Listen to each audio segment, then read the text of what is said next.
आजच्या चर्चेत आपले स्वागत आहे. आज आपण एका मोठ्या आव्हानाला सामोरे जाणार आहोत, जे आपल्यापैकी अनेकांना भेडसावतं. कागदपत्रांचा ढिगारा. अगदी. विशेषतः बिल आणि पावत्या. कल्पना करा की महिन्याच्या शेवटी तुमच्याकडे पावत्यांचा डोंगर जमा झाला आहे आणि त्यातून माहिती काढणं म्हणजे एक शिक्षाच आहे. आणि ती माहिती काढायला गेलो तर कम्प्युटर फक्त त्यातली अक्षरं वाचतो. म्हणजे टोटल या शब्दाला तो TOTAL असं वाचेल. हो. पण त्याला हे कळणार नाही की हा आकडा महत्वाचा आहे आणि तो आपल्याला भरायचा आहे. त्याला संदर्भ कळत नाही. बरोबर.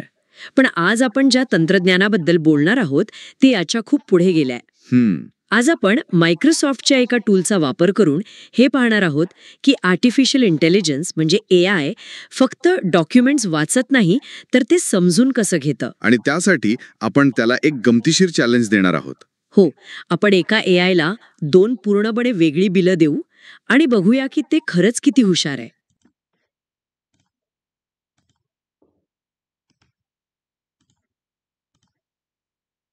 नक्कीच. आजचा आपला प्रयोग आहे Azure कंटेंट अंडरस्टँडिंग वापरून एका गोंधळलेल्या कागदाच्या तुकड्याला एका सुव्यवस्थित डिजिटल माहितीमध्ये रूपांतरित करणे. चला तर मग हे डिजिटल डिटेक्टिव्ह काम कसं करतं ते पाहूया. चला. ठीक आहे. तर कोणत्याही प्रयोगासाठी आधी एक प्रयोगशाळा किंवा वर्कशॉप उभारावं लागतं. या डिजिटल जगात ते कसं करतात?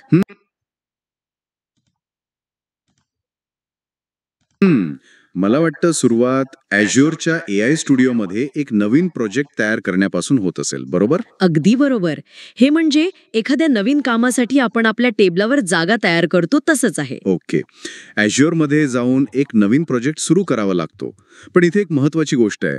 आपल्याला काही ॲडव्हान्स्ड ऑप्शन्स निवडावे लागतात. ॲडव्हान्स्ड शब्द ऐकला की मला थोडी भीती वाटते. म्हणजे काहीतरी किचकट असणार. नाही, अजिबात नाही. उलट हे आपलं काम सोपं करण्यासाठी आहे बरं का. अच्छा, कसं काय? इथे आपल्याला एक रिसोर्स ग्रुप निवडावा लागतो. आता हे नाव ऐकून गोंधळू नका. रिसोर्स ग्रुप म्हणजे या प्रयोगासाठी लागणाऱ्या सगळ्या डिजिटल वस्तू, जसं की तुमचं AI मॉडेल, डेटा स्टोरेज, या सगळ्यांना एकाच कंटेनरमध्ये किंवा डब्यात ठेवण्यासारखं आहे. अच्छा, म्हणजे पसारा होऊ नये म्हणून सगळं सामान एकाच खोक्यात ठेवायचं. आणि त्याचा फायदा काय? याचा सगळ्यात मोठा फायदा आहे साफसफाई करताना. साफसफाई? हो. जेव्हा आपला प्रयोग पूर्ण होईल तेव्हा आपल्याला प्रत्येक वस्तू वेगळी शोधून डिलीट करावी लागणार नाही. ओके. आपण फक्त तो संपूर्ण कंटेनर किंवा रिसोर्स ग्रुप एका क्लिकवर डिलीट करू शकतो. अरे वा. त्यामुळे अनावश्यक बिल येण्याचा धोका टळतो.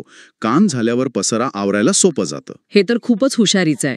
म्हणजे काम झाल्यावर आपल्या वर्कशॉपमधले दिवे बंद करण्यासारखं आहे, जेणेकरून विजेचं बिल येणार नाही. अगदी बरोबर. आणि ह्यात अजून एक रिजन निवडायचा असतो. त्याचं काय महत्व आहे? रिजन म्हणजे तुमचं डिजिटल वर्कशॉप कोणत्या शहरात असेल हे ठरवण्यासारखं आहे. म्हणजे डेटा सेंटरचं ठिकाण. ओके. सध्या ही सेवा फक्त 3 ठिकाणी उपलब्ध आहे. वेस्ट US, स्वीडन सेंट्रल आणि ऑस्ट्रेलिया ईस्ट. आपण आपल्या जवळचा किंवा सोयीचा रिजन निवडतो, जेणेकरून आपलं काम जलद गतीने होईल. बरोबर. समजलं. म्हणजे आपण आपलं वर्कशॉप तयार केलं, त्याला एका कंटेनरमध्ये ठेवलं, जेणेकरून नंतर साफसफाई सोपी जाईल आणि ते कोणत्या शहरात असेल हेही ठरवलं. चला, आपली डिजिटल प्रयोगशाळा तयार आहे. अगदी. आता वेळ आली आहे प्रत्यक्ष कामाची. हो, आता खरी गंमत सुरू होणार आहे. आपलं वर्कशॉप तयार झालं आहे. आता आपण या AIला त्याचं पहिलं काम देऊया. आपल्या प्रोजेक्टमध्ये इनव्हॉइस डेटा एक्स्ट्रॅक्शन नावाचा एक तयार नमुना आहे. म्हणजे बिलांमधून माहिती काढण्यासाठी बनवलेलं एक खास टूल. हो. आणि तिथे आधीपासून एक नमुना बिल दिलेला आहे, बरोबर? मी पाहिलं ते. अगदी सुटसुटीत आणि व्यवस्थित दिसणारं बिल आहे. हो, एक सॅम्पल बिल. त्यावर विश्लेषण चालवल्यावर काय होतं? जेव्हा आपण रन ॲनालिसिसवर क्लिक करतो तेव्हा AI काही सेकंदात ते बिल वाचतं.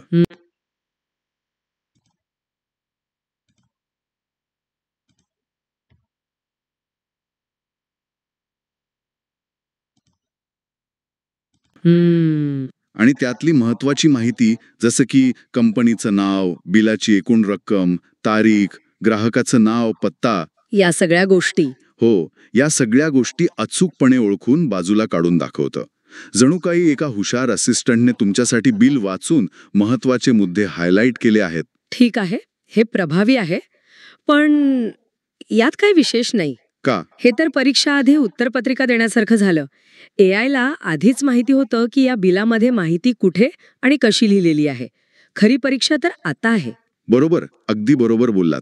आता आपण याला एक असं बिल देऊया जे याने कधीच पाहिलं नाहीये. हो. आपण इंटरनेटवरून एक वेगळी फाईल डाउनलोड केली आहे, कोणतोजो invoice1.pdf.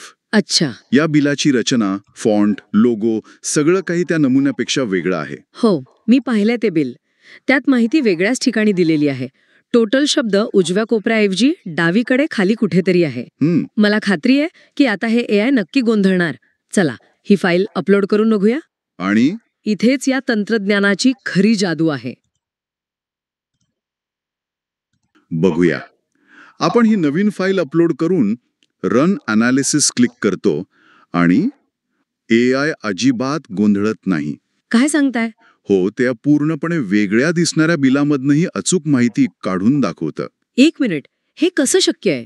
म्हणजे त्याला कसं कळलं की इनव्हॉइस टोटल हाच तो आकडा आहे जो आपल्याला हवाय? त्याने फक्त टोटल शब्द शोधला का? नाही. आणि हाच या तंत्रज्ञानातला सगळ्यात मोठा बदल आहे. अच्छा. जुने सॉफ्टवेअर, ज्याला आपण OCR म्हणतो, ते फक्त अक्षरं ओळखायचं. हो, ऑप्टिकल कॅरेक्टर रेकग्निशन. बरोबर. पण हे AI मॉडेल फक्त शब्दांची जागा पाहत नाही, तर ते शब्दांचा अर्थ आणि संदर्भ समजून घेतं. संदर्भ म्हणजे कॉन्टेक्स्ट. अगदी.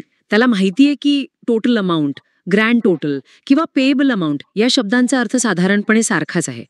आणि ते सहसा बिलाच्या शेवटी एका मोठ्या आकड्यासोबत येतात. ते हे सगळं नातं ओळखतं. वाह, हे तर असं झालं की एखाद्या मित्राचं अक्षर कितीही खराब असलं किंवा त्याने वहीत कुठेही काहीही लिहिलं असलं तरी आपल्याला कळतं. हो, तरी आपल्याला कळतं की त्याने काय लिहिलंय, कारण आपल्याला संदर्भ माहिती असतो. म्हणजे AI आता माणसांसारखा विचार करायला लागले. अगदी तसंच. ते फक्त इथे एक आकडा आहे असं पाहत नाही, तर हा आकडा बहुतेक एकूण रकमेचा असावा, कारण त्याच्या बाजूला टोटल लिहिलं आहे आणि तो इतर आकड्यांपेक्षा मोठा आहे असा विचार करतं. ते शब्दांच्या आणि आकड्यांच्या नात्याला समजून घेतं. परफेक्ट. हे पाहून मला माझे टॅक्स भरण्याचे दिवस आठवले.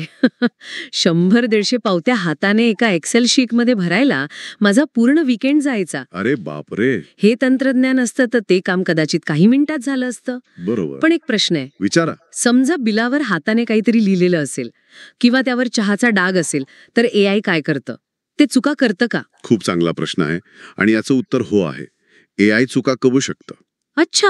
जर हस्ताक्षर खूपच अस्पष्ट असेल किंवा महत्वाच्या माहितीवर डाग असेल, तर ते गोंधळू शकतं किंवा चुकीची माहिती देऊ शकतं. मग काय उपयोग? म्हणूनच अशा सिस्टममध्ये नेहमी एक ह्युमन इन द लूप म्हणजे मानवी तपासणीची पायरी ठेवली जाते. ओके. जिथे AIला खात्री नसते, तिथे ती माहिती एका माणसाकडे तपासणीसाठी पाठवली जाते. हे तंत्रज्ञान 100% अचूक नाही, पण ते 99% काम नक्कीच कमी करतं. समजलं. चला, आता निकालाकडे वळूया. AIने माहिती तर काढली, पण रिझल्ट टॅबमध्ये जे दिसतंय ते कोड सारखं आहे. हो. सगळीकडे कंस, स्वल्पविराम आणि इंग्रजी शब्द. ते बघून तर मला थोडं दडपण आलं. हे काय आहे नक्की? त्याला जेसन म्हणतात. आणि हो, ते बघून घाबरण्याचं काहीच कारण नाही. पण ते खूप किचकट दिसतंय. कारण तो फॉर्मॅट माणसांसाठी नाही, तर मशीनसाठी बनवलेला आहे. ही माहिती लिहिण्याची एक अतिशय सुटसुटीत आणि संघटित पद्धत आहे, जी कॉम्प्युटर प्रोग्राम्सना खूप आवडते. म्हणजे सोप्या भाषेत सांगायचं तर काय? सोप्या शब्दात सांगायचं तर AIने ते अस्ताव्यस्त दिसणारं बिल वाचून सगळी माहिती एका व्यवस्थित डिजिटल अर्जामध्ये भरून दिली आहे. डिजिटल अर्ज? हो. जसा आपण एखादा अर्ज भरतो, ज्यात नाव, पत्ता, फोन नंबर असे रकाने असतात. बरोबर. तसंच AIने vendor name, invoice total, due date अशा डिजिटल रकान्यांमध्ये बिलामधली माहिती भरली आहे. अगदी बरोबर. हाच तो जेसन रिस्पॉन्स. अच्छा. म्हणजे हे जेसन म्हणजे एक प्रकारचं युनिव्हर्सल ट्रान्सलेटर आहे? बरोबर. छान उपमा आहे. AI माणसाचं काम करतं म्हणजे गोंधळलेला कागद वाचणं आणि मग ती माहिती एका अशा भाषेत लिहून देतं जी इतर सॉफ्टवेअरला सहज कळते. हो. आता तुमच्या लक्षात आलं याचं खरं सामर्थ्य. हो, आता आलं. डेव्हलपर किंवा प्रोग्रॅमर या जेसन रिस्पॉन्सचा वापर करून पुढची प्रक्रिया पूर्णपणे ऑटोमॅटिक करू शकतात. उदाहरणार्थ ही माहिती थेट अकाउंटिंग सॉफ्टवेअरमध्ये पाठवली जाऊ शकते, जेणेकरून बिल भरण्याची प्रक्रिया आपोआप सुरू होईल. मॅन्युअल डेटा एंट्रीची गरजच संपते. कमाल आहे. म्हणजे माणसाचं काम फक्त बिल स्कॅन करून अपलोड करण्यापुरतं उरतं, बाकी सगळं आपोआप होतं. आपला प्रयोग यशस्वी झाला, पण काम झाल्यावर एक शेवटची आणि अत्यंत महत्वाची गोष्ट करायची आहे, जी आपण आधी बोललो होतो, साफसफाई. हो, ही पायरी अनेक जण विसरतात, पण ती खूप महत्वाची आहे. तो रिसोर्स ग्रुप डिलीट करणं, बरोबर? अगदी. आपण जो रिसोर्स ग्रुप म्हणजे तो डिलीट कंटेनर तयार केला होता तो डिलीट करणं आवश्यक आहे. कारण Azure ही एक पे ॲज यू गो सेवा आहे. म्हणजे तुम्ही जेवढ्या सेवा वापरता तेवढेच पैसे तुम्हाला द्यायला लागतात. बरोबर. आणि जर आपण तो रिसोर्स ग्रुप तसाच ठेवला तर त्यातल्या सेवा चालू राहतील आणि त्याचं बिल येत राहील. जरी आपण ते वापरत नसलो तरी. बरोबर. त्यामुळे काम झाल्यावर Azure पोर्टलवर जाऊन तुम्ही तयार केलेला रिसोर्स ग्रुप शोधून तो डिलीट करणं ही एक चांगली आणि आर्थिकदृष्ट्या फायदेशीर सवय आहे. चला तर आजच्या या प्रयोगातून आपण काय शिकलो ते थोडक्यात पाहूया. आपण एका डिजिटल प्रयोगशाळेची उभारणी केली. हो. AI ला एक सोपं आणि एक अवघड बिल वाचायला दिलं. आणि सगळ्यात आश्चर्यकारक गोष्ट माझ्यासाठी ही होती की AI ने फक्त शब्द नाही तर त्यामागचा संदर्भ ओळखला. आजच्या चर्चेचा मुख्य मुद्दा हाच आहे. तंत्रज्ञान आता केवळ माहिती वाचण्यापुरते मर्यादित नाही, तर ते माहिती समजून घेण्यापर्यंत पोचले आहे. आणि कंटेंट अंडरस्टँडिंग सारख्या सेवांमुळे केवळ बिलं नाहीत तर कायदेशीर करार, मेडिकल रिपोर्ट्स किंवा सोशल मीडियावरच्या ग्राहकांच्या प्रतिक्रिया यांसारख्या अनेक अनस्ट्रक्चर्ड गोष्टींमधून महत्वाचे ज्ञान मिळवणे शक्य झाले आहे. हो. आणि हे सगळं त्या कॉन्टेक्स्ट म्हणजे संदर्भ समजून घेण्याच्या क्षमतेमुळे शक्य झालं आहे. यावरून एक विचार मनात येतो जो श्रोत्यांनी नक्की करावा. नक्कीच. आपण हे फक्त बिलांच्या बाबतीत पाहिलं. आता विचार करा, एखाद्या डॉक्टरच्या ऑफिसमध्ये रुग्णांच्या जुन्या फाईल्सचे, वकिलाच्या कार्यालयात कायदेशीर कागदपत्रांचे किंवा ऐतिहासिक दस्तऐवजांच्या संग्रहालयात जुन्या हस्तलिखितांचे किती ढिगारे असतील. हो.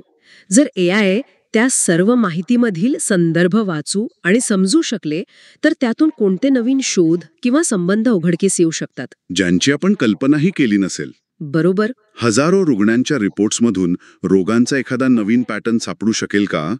किंवा शेकडो वर्षांपूर्वीच्या पत्रांमधून इतिहासाचा एखादा असा पैलू समोर येईल का जो मानवी नजरेतून आजपर्यंत सुटला आहे? खरंच. तंत्रज्ञान जेव्हा वाचण्याऐवजी समजू लागतं तेव्हा शक्यतांना सीमा उरत नाही.